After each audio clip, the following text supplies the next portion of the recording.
Good afternoon, everyone, and happy Friday. My name is Clarissa. I am the creator of She Rocks at College, and I'm also a part-time labor and delivery nurse. In 2010, I graduated from a bachelor's degree in health policy and health management after failing out of a bio major, and I had to give up on going on to medical school. But in 2014, I ended up graduating from a nursing program with honors while working 2 jobs after I was told by an advisor that I would never make it in the medical field. And now I teach college students how to learn how to study the way I had to learn in order to bring up my grades and to show that there was nothing wrong with me or my IQ level. I just lacked the needed skills in order to be a successful student.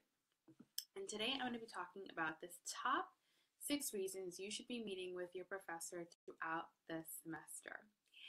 I am someone who advocates for having a relationship with your professor early on in the semester. I think that a lot of students have this perception of their professors, that their professors are there to cause them to fail, that they don't care about them, that their professors are just there for a paycheck. And while there's always exceptions, I find that a majority of the time professors actually go into the field because they enjoy the field that they're studying. They enjoy teaching others about the topic, and they truly do want you to succeed. However, every student also needs to put in their part. If you show up willing to learn, if you show up with a teachable attitude, then you're going to have a great relationship with your professor, because they're going to want to help you. They're going to want to pour into you. They're going to want to help shape your mind around that topic. But if you go into your academic program with an attitude of I don't want to be here, an attitude of this professor sucks, an attitude of I just want you to tell me the answer so I can pass the test, you're going to miss out on an incredible opportunity to meet someone who can pour into you not only in that academic field that you're learning about, but in life in general. And sometimes developing these relationships with your professors are great networking opportunities. I have one professor in particular who, even though I have not been in a class with him since 2009, still regularly reaches out to me. We still regularly go out to lunch, and he has helped me with finding jobs inside of the nursing field. So your professors are should be your number one resource, the number one person that you should be in contact with when it comes to your academic success, particularly in their class. So the first reason you should be meeting with your professor is to establish and find out from them what it takes to succeed in their class. I always teach the girls that I work with one-on-one that very first week of classes, they should be going and introducing themselves to their professors, going to the office hours, and finding out from them what it takes to succeed in their class. A lot of professors have been professors for many years. They've seen students excel in their classes, and they've seen students absolutely flunk out. They know what successful students do to succeed, because those successful students most of the time have really good relationships with their professors, and professors care about what these students are doing because they want to be able to communicate to other students who are struggling what successful students have done in the past. So the first reason that you should be meeting with your professor is to, that very first week of class establish what it's going to take to succeed in their class, what their expectations are, when their office hours are, how often you can meet with them, what you can do to make sure that you see success in that class. The second reason, or the second point in your semester that you should be meeting with your professor, is after the first exam. In my experience, most students get the lowest grade on the first exam of the semester. And that's because they don't know what to expect yet. They don't know what the questions are going to be like. They don't really know what the professor considers to be important or not important. They don't know how the professor is going to pull the information, if there's going to be more of an emphasis on lecture, or maybe there's going to be more of an emphasis on information in the reading, and it's just getting acclimated to this professor's testing style.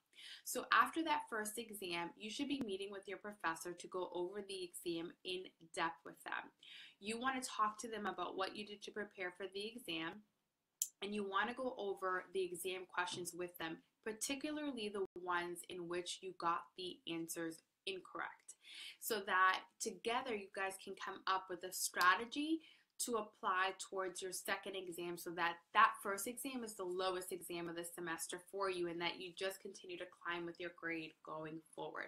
Your professor is going to give you great feedback, number one, because you're telling them what you did to prepare, but also because they know what to expect, because they're the ones writing the exam, so they can tell you what to focus on when they're talking in lecture. They can tell you what to focus on when you're reading. They can tell you what to focus on when you're studying on your own, and they can give recommendations of maybe extra resources that you can take advantage of either on campus or online, or maybe a book that they suggest that will help you with whatever it is that you were struggling with in that first exam. The first point in the semester, or the third point that you should be meeting with your professor in this semester, is right after midterms. Midterms are the midpoint in the semester. At this point, you have a pretty good idea of what to expect on your exams. You have a pretty good idea where you stand with your grades. And it's really your last opportunity to change things if you are going either for a higher grade, or if you're going to put yourself over that pass-fail line. So at this point, it is crucial for you to go and talk to your professors to see what assignments you have left, what kind of grades you need to get on those assignments, and you can talk about what to do to make sure that you actually pass the class. If you show initiative, if you show that you care about your grade, if you show that you care about your academic success, your professor is going to reciprocate that. Every time you chat with them, it's an opportunity for you to improve on whatever it is that you're struggling with. It's an opportunity for you to get feedback. It's an opportunity for you to get help to change the situation. In the United States, we pay a lot of money to go to college, and you don't want to waste it. You don't want to take out student loans and at the end of 4 years not have a degree to go along with it. You don't want to put yourself through all that stress just to fail.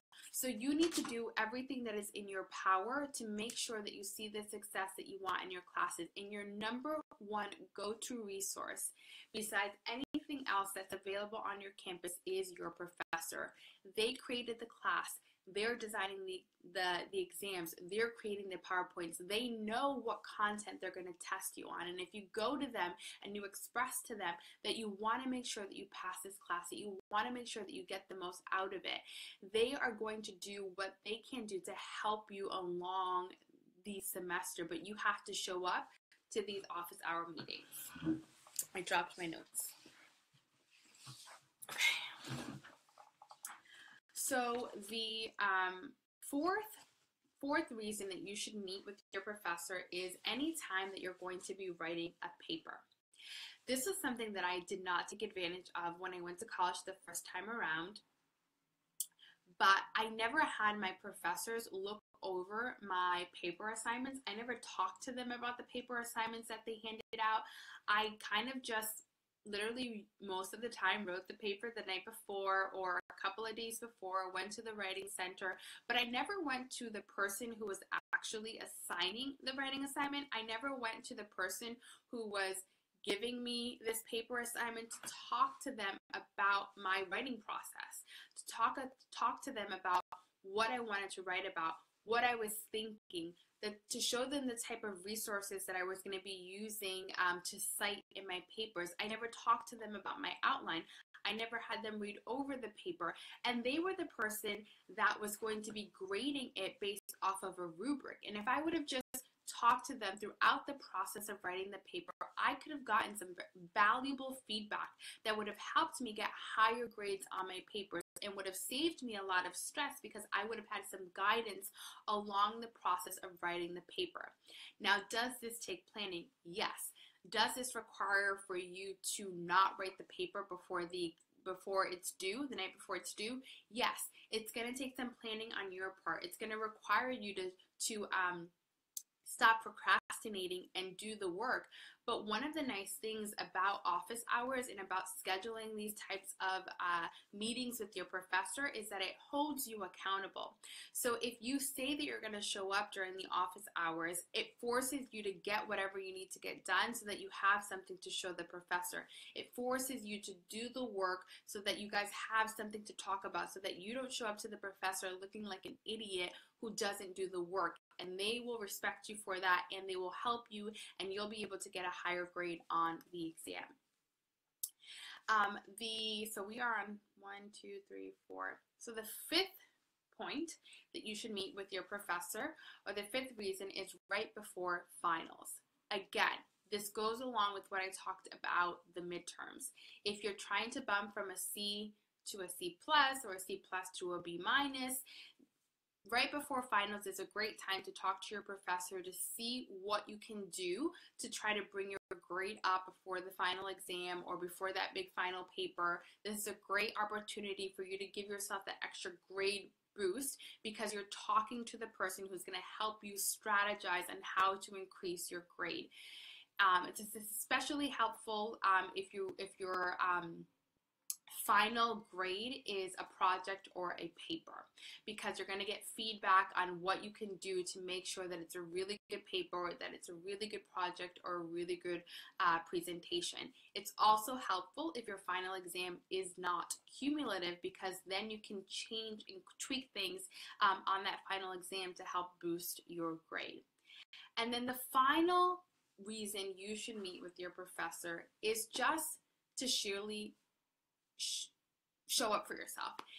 To merely show up for yourself. It's so that you can prove to yourself that the reason why you're not seeing the kind of success that you want in college has nothing to do with your IQ level. It has nothing to do whether or not you're smart or dumb or brilliant or whatever. It's all about helping yourself. It's all about developing the skills. It's all about utilizing all of the resources that are around you. It's about making sure that you're doing everything. You're really grabbing your education by the horns. You're controlling it. You're trying to get the most out of it. It really should be about you becoming the student that you envisioned when you enrolled in college. It's about you becoming the person that you envisioned when you enrolled in college. That's the reason why you should be meeting with your professor, so that you can get everything out of your education, so that you can learn how to build relationships, so that you can learn how to network, so that you can learn how to advocate for yourself and advocate for your education and advocate for the things that you need. That's the main reason why developing these relationships with your professor is really important. It's going to help you increase your grade. It's going to help you know how to advocate for yourself. It's going to help you learn how to utilize the resources that are around you and learn how to consistently improve throughout the semester and take your weaknesses from being weaknesses to being strengths. So that's all I wanted to share with you all today. I hope that this video was helpful, and if you have any questions about how to succeed in college, just leave me a comment. Send me a private message if you're someone who doesn't feel like commenting and exposing your struggles to the world. I'm super receptive. I'm willing to help, and I hope that you all have an incredible weekend. Bye.